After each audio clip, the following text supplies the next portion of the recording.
So again, welcome everyone. Thanks for being here. Kevin, that was wonderful. I tell you, one of the greatest joys and pains of hearing an author read their own work is that when I go home, I have a little bit of that Seinfeld, George Costanza thing where it doesn't sound as good when I read it in my own head as it does. So we're at Asia Society. Of course, we are one of the world's leading institutions focused on the intersection between Asia and the West, critical, timely, engaging issues. And so keeping this in mind, Kevin, where did you learn to sing like that? In church. Were there people like Kitty in your church? Actually, no. No. Actually, come to think of it, yes. So, Kevin, you're one of those creatives that I actually hate trying to describe. Self-proclaimed and noted author, part creative thought leader, part artist. I suspect that literature is your primary love, but where do you feel most at home, and how has that inspired your creative journey? I think I'm a bit of a creative schizophrenic because I first started out as a writer. I went to U of H Clear Lake and studied creative writing and media studies, and my first love was always writing. But I always knew there was a visual side to me. And even back then, they called me the designer poet back at U of H Clear Lake. I don't know if that was meant to be a compliment or an insult. But, what I was writing was very visual from the very beginning. And of course, I had an interest in photography and video and the visual arts. So I always knew that I needed to scratch that itch, which is why I went to design school and studied photography in New York after U of H. And I've sort of been going back and forth between being a writer and being more of a visual person ever since, really for the last 20 years. And I think the books and being able to write the way I do, the crazy way that I do, with the descriptions and stuff like that, really encapsulates, all the places I'm torn in between. We'll talk a little bit about that. This morning, we took Kevin over to NPR, and you mentioned you actually did a two bachelor's, or you had an interesting educational career. Talk a little bit about that and where that led you. Well, my first degree was at U of H Clear Lake, and I graduated from high school pretty young. I was 16, so I got my first degree when I was about 20, and I thought, why not just keep going to school? And really, fulfilling the visual side. So I went to Parsons and really sort of wanted to learn all about design and photography, and the internet was just exploding at that time. And I really wanted to sort of really get into that world and just kind of try to merge my text skills with my visual skills. And how long have you been in New York? 20 years now. L'chaim, as my people say. So I'm going to sort of have this conversation a little bit thinking past, present, and future. Yeah. And one of the past questions that your novels present very unique character perspectives. And earlier this month, one of the writers at NPR said about Crazy Rich Asians that this book is set in a world comprised entirely of people of color, and to say this is refreshing is putting it mildly. And you're often praised for this. So can you talk a little bit about this non-traditional vantage point from which you choose to write? It's so interesting because I never wrote these books with that in mind at all. I always had the idea that I wanted to capture this world that I knew from my past, and also tangentially whenever I would go visit Asia. To me, it was as equally bizarre, I think, as I think the average reader would find. So I was just really kind of documenting what I saw and really, trying to satirize it a bit. But I didn't realize at that point sort of how profound it would be for some people. I think especially Asian Americans. That was really kind of shocking to meet so many Asian Americans over the past 2 years who have told me that this is the first book they've read where they've seen Asians portrayed in a way that reflects how they feel they are, as not as sort of beleaguered immigrants, but as just, people. Sure. People with more problems and more money, Yeah. I hear a few, from the audience here. Yeah. Bring it to Houston for a second. So Houston, of course, we're in Asia Society. We have a noticeably sized Asian population, and several of the larger populations, Vietnamese Americans and so forth, are, like you, first-generation Asian Americans. Did your experience living, learning, and growing up in Houston have any impact on your writing of Asia, or has that just been sort of an amalgamated process? I think just by the very fact of being here, it really kind of allowed me to see Asia in this very different way. Because I think when I was living in Asia, and I grew up there for the first 11 years, I really had no perspective of what my life was like. You know, you're just a kid, you're growing up, you're doing kid stuff. But only when I came to the US and was living a very normal suburban life did I realize how different my upbringing was and how kind of freaky the experiences I had as a child were.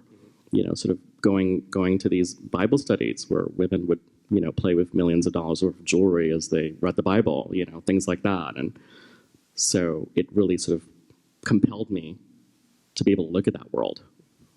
So what are they doing in church these days if they're not playing with that? Your editor for Crazy Rich Asians, I've read, suggested that you tone down, and we talked about this earlier, some of the language in the book. It's too lavish. It wouldn't be believable. And by, I think, all metrics of success, Crazy Rich Asians bought you the right to write whatever you want. So since this is the launch, and presumably most people here haven't yet read the book, this is one of those present questions. Do you go full throttle for China Rich Girlfriend, or is it still a bit softened? I tried to go full throttle, but I think once again my editor sort of tried to pull me back because she was like, wait a minute here with the new book. She's like, this is so unbelievable. These stories, what you're capturing here, the lives of these people, it's just you've jumped the shark, Kevin. She would say that to me many, many times. And in response to some of the, the more outrageous storylines that you'll see in the new book, I would just send her articles, from the BBC or the Guardian and say, look, this is really happening. Like I don't have an imagination.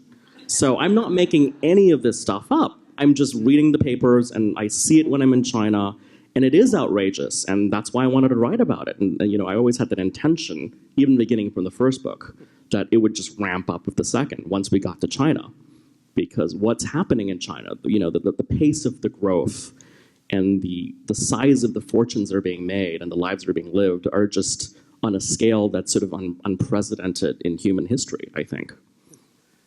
To that point, and for those who don't know, Forbes releases a China Rich List. I believe it's actually called the China Rich List. And this year alone, the folks with, I think, net worth of over $1 billion, there's 243 of them. And there was an interview with you a few years ago that 10, 15 years ago, that list... There were zero. It was zero. zero. Yeah. And so looking at the data in there, I'm kind of a numbers person, so I quantified and qualified, and 10% of those billionaires alone are involved with the pharmaceutical industry, and then 15% real estate, this, that, and the other. One of the characters in the book, Mrs. Bao, her husband, was in the inherent of a pharmaceutical company. So I consider that sort of fact-based. Is that coincidence, or is that kind of research a little bit how you're involved with the writing? There are no coincidences in this book. Of course, I've changed a lot of the bios and the stories and things, just so I can survive in this world without being sued or targeted next time I go to China. But you can't make this stuff up. They really do exist. These people, the types of people I write about, are very much inspired by people in real life. So speaking of real life, you have said previously that your family and upbringing were loose inspirations for Crazy Rich Asians. Have you dived deeper into the depths of the Kwan family history, or is it a bit more fictitious? Not at all. And I think there are some family here, so rest assured. Yeah. They're not from China, so first of all, they're not China rich. China rich? Well, they're here. Asia Society rich. Sure. Exactly. Let's talk multimedia. The Crazy Rich Asians is in production as a movie right now. Talk about that. How involved are you? How involved have you wanted to be? So on. I'm pretty involved. I really had a vision for how I wanted to do this movie, and I really wanted to be intrinsically involved because I just felt it was so important to sort of do this right. I think there's a lot of attention being paid now to, how Asians are represented in movies, especially in Hollywood. And I think there was a lot of concern at the very beginning that they would change all these Crazy Rich Asians to just Crazy Rich Texans or something, and that Reese Witherspoon would be somehow cast as the lead character. And I really wanted to make sure that this movie was done in a way that really represented the best of Asia, not just in Asia, but also in Asians in America. There's such an amazing talent pool here of amazing actors and people, and I just thought this would be the perfect vehicle. So I really engineered it so where I could be an executive producer and really intrinsically involved in working with the screenwriters, selecting the screenwriters, and hopefully I'll be sort of as involved as I can be, but also I'm a pragmatist. I really want this movie to be done right, and I know that sometimes authors have a vision that they see it one way, and Hollywood has a different vision. So I really want to hopefully do something that keeps everyone happy, most importantly, the readers happy. If I may talk a little bit about the opera conversation we had earlier. So those of you who don't know me, because you probably don't, I have worked previously in opera, and Kevin and I talked this morning, and apparently you were approached by a composer who was interested in setting Crazy Rich Asians as an opera. As a musical. Musical, yeah. Musical. Even better, with microphones. Have you done previous work that has been sort of musico-dramatical in that regard? Any interest? Not at all, but I would be very interested, in sort of seeing where this can sort of evolve into a musical or an opera. So, I think it'd be fascinating to see that happen. So those of you here tonight, if you contribute, we can bring this project to fruition here.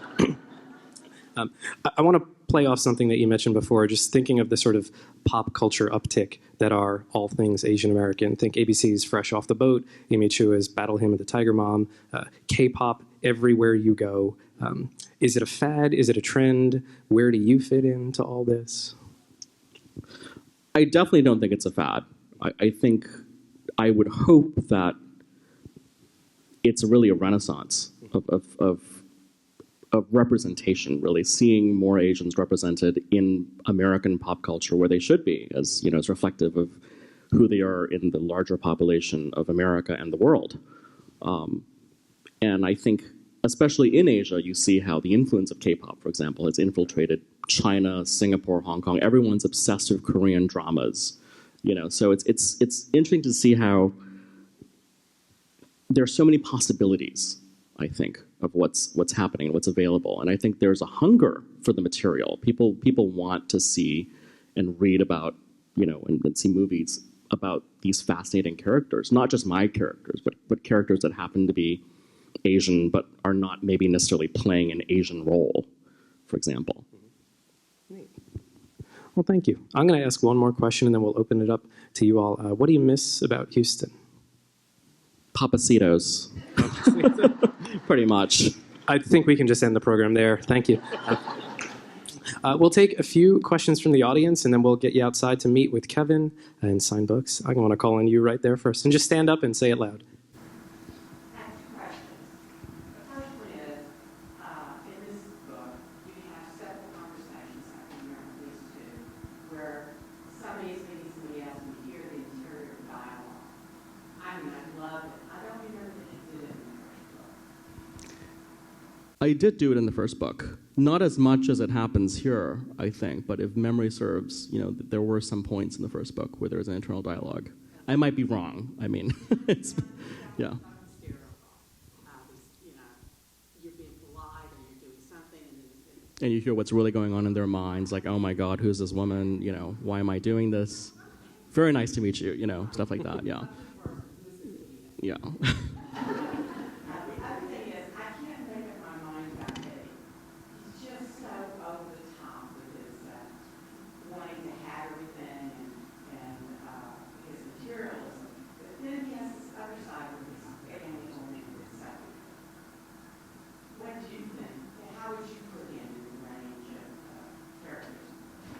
I mean, I think as with every character I write, I try to make them as multidimensional as possible. So they're not just all villains or all heroes. They're all fallible human beings. And Eddie is a pretentious bastard. And you kind of love him for it in a way because you see the root of it and the insecurity that comes from, he is part of a very wealthy family, but, his father wasn't wealthy, so he has the wrong last name. And that, as successful as he is, he'll never be content because of that. And so you see that play out in all his relationships with people.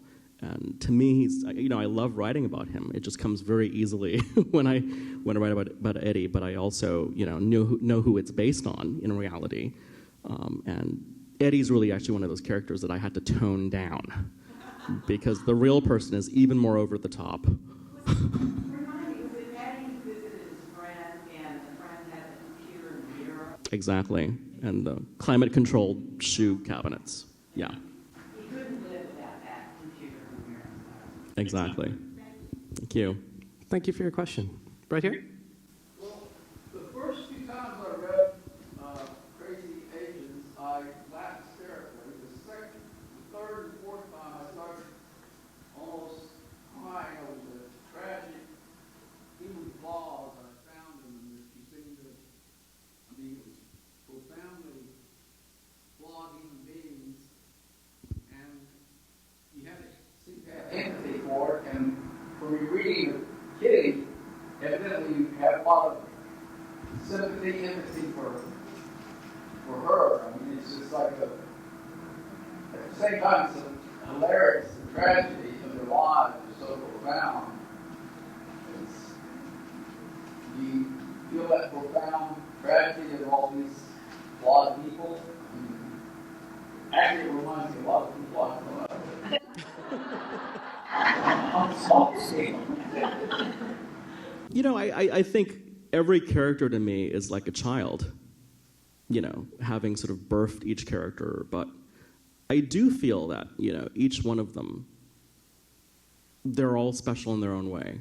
And each one, hopefully, you know, you come away having a feeling that they're not just tragic and they're not just heroic, but that there's a whole range of pathos, really, sort of for their conditions and what they have to go through in this very specific social milieu.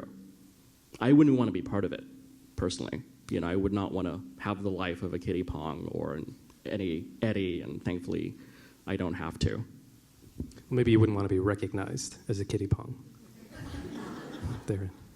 Arguably, Matt? yeah. Arguably. Hi. I just wanted to know, what have you learned about yourself or reconfirmed about yourself in doing this book? And what's next? So to repeat the question in case you didn't hear it, what have you learned about yourself? What have you confirmed about yourself? And what's next? That's a really good question.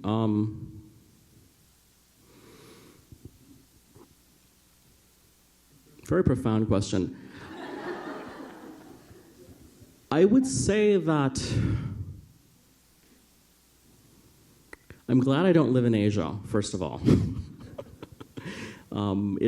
Writing these books allowed me to come full circle into understanding this crowd of people and understanding a world that I was tangentially a part of. And I think being away from Singapore, there was a fascination because I didn't go back, and I was always an outsider to this world.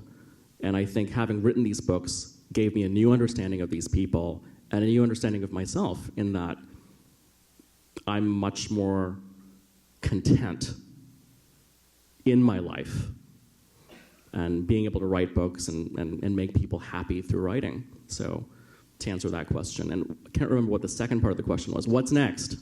Hopefully a little vacation, because I've been working kind of, since the first book came out, I went straight into writing book 2, and it's just been, and doing the movie and working on the movie, and so it's just been an amazing nonstop roller coaster ride. But at this point, I'm kind of drained, so I'd love to take a little break, and hopefully, I don't know, if the book does well, maybe they'll let me write book 3. So tell your friends. Tell your friends. Right Tell down your here. friends, yes, word of mouth, please. So you said that your editor sometimes makes you tone things down. Is there any specific story that you, I totally believe that there's probably stories that are way even more over the top than you could imagine. Is there one story that you'd like to tell us? I don't think I can tell it. We But can, no, I mean, just to give you an indication, in the new book, I really wanted to get deeper into a character and his motivations, and this is a character that is part of this whole international network of Asians who do illegal drag racing. You know, they buy multi-million-dollar cars and they ship them overseas to places like Sydney or Vancouver or London or Paris, and they have these legal drag races late at night because they can't do this in China. In China, they would go to jail. But in Paris, they can sort of get away with it. So I had written a very extensive scene exploring this whole facet of this world of sort of illegal, high-stakes, exotic car drag racing. And my editor was like, boring, no one cares, no one wants to read about this, make it shorter, So there was a lot of sort of give and take in terms of some of the storylines I wanted to tell, and I find that my editor is usually always right. She has such amazing instincts. So she reined me in a lot in terms of the stories I wanted to tell. Because one thing I did learn is that there's something about fiction where even if it's true, it has to be believable. And sometimes, truth is just so outrageous that you're going to lose the reader if you spend a whole chapter, really illustrating this complex drag race down the Champs-Elysees. So. The great NPR interview with Kevin, I think a couple weeks ago, that You Can't Make This Stuff Up. I think that was the title of it. Please listen. Yes, right here. I grew up with a comment my dad made. He says, truth is stranger than fiction. So thank you very much for your book. Thank you. Indeed it is. Green shirt right here. When do you anticipate Crazy Rich Asians coming to the big screen? And second of all, if it was up to you, how many books would be in this series? That's interesting. Well, I've been sort of bound and gagged by my producers not to give a date, only because every time we have given a date and things don't happen, people start complaining about it and say, look, what happened? They missed their date, blah, blah, blah, blah, blah. The book-to-movie process is usually a 7-year process for the average movie. And there are actually so many amazing books that came out even 7 years ago that were optioned, that were in production, that are still, it takes a lot to make a movie happen. And I feel really lucky because we've been on an amazing accelerated schedule. There's so much happening to make this movie possible. And everyone wants to do it. So I'm excited, but so many components have to fall into place to make it happen, We're almost done with the script, I can tell you that. We have an amazing screenwriter working on it. His name is Pete Chiarelli. He wrote The Proposal, the romantic comedy starring Sandra Bullock and Ryan Reynolds. So he's got this amazing comic touch, and he was just in Singapore doing field research for the book. And so things are coming together beautifully. We all want it to come out as soon as we can, but we want to make sure it's done right. So we don't want to do a rush job. So I'm hoping, you'll see it before too long. And how's that for an answer? So what you're saying is... Yeah. In terms of the series, I'd always designed the book to be a trilogy. And let's see what happens after the trilogy. If I'm lucky enough to write book 3, let's see where it ends, and let's see if there's room for more books within this group of people. But I also have more stories involving other families and other people that I'd like to tell beyond this set of Crazy Rich Asians. Beautiful. We'll take one more question, and then we'll invite you to visit with Kevin in the lobby. Mr. Goosen. Kevin, there's another older storyteller from Asia, James Lavelle. Love James Lavelle. Well, he pulled together facts that nobody believes actually happened and pulled them into a book, Noble House, and wove them into a story. And created, buildings fell on cliffs which actually happened, and everything that happened in that book was real. But it was unbelievable to read it that actually happened. The main question I have is, are there any authors that inspired you? Did Lavelle inspire you, or others that taking real life things and turning them into stories that are fun to read and believable to some? Thank you for asking that question. Absolutely. And I love James Lavelle. Noble House was one of the seminal books to me. Sort of reading it for the first time revealed to me what was possible in telling us an epic story based in Asia, but from a Western point of view. And so in a way, I really wanted to do something that remained in that tradition. As for authors that really inspired me in these books, I would say Edith Wharton, I think is a master satirist. And there's a lot of the new book that I think really owes a debt to The Custom of the Country, one of her finest novels, in my opinion. So people like Edith Wharton, Dominic Dunn, as Joan had mentioned earlier. There's a grand tradition, I think, of authors who've written about the foibles of the privileged class that have always been very inspirational. So people like that. Anthony Trollope is another author that comes. I can keep going. I can keep naming a million names, but those would be the seminal few, I would think. Thank you. You look like you had a great question down here, and this will be the last one. Yeah. So one of the things I really love about your book was the fashion. And I feel like for one new knowledge about so much of your writing, I wrote this. So I'm just curious, like, how did, what is your background in fashion? And let me ask you Yeah, I would say that fashion was always a part of my life from a very early age.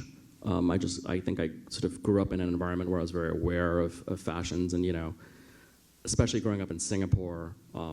At the time I grew up, there was such an emphasis on luxury labels. At that time, that has only gotten sort of increased in time. And then, when I went to school in New York, I went to Parsons School of Design, originally to study fashion photography. And so I worked for fashion magazines, I collaborated with fashion designers, I shot their work. So it's something I've always been sort of immersed in tangentially, and that sort of helped to really inform the books. Beautiful. Folks, we're going to have Kevin come up to the Grand Hall and visit with you soon. Please join me in thanking Kevin for his Thank talk. you so much. Thanks. Thank you. Great.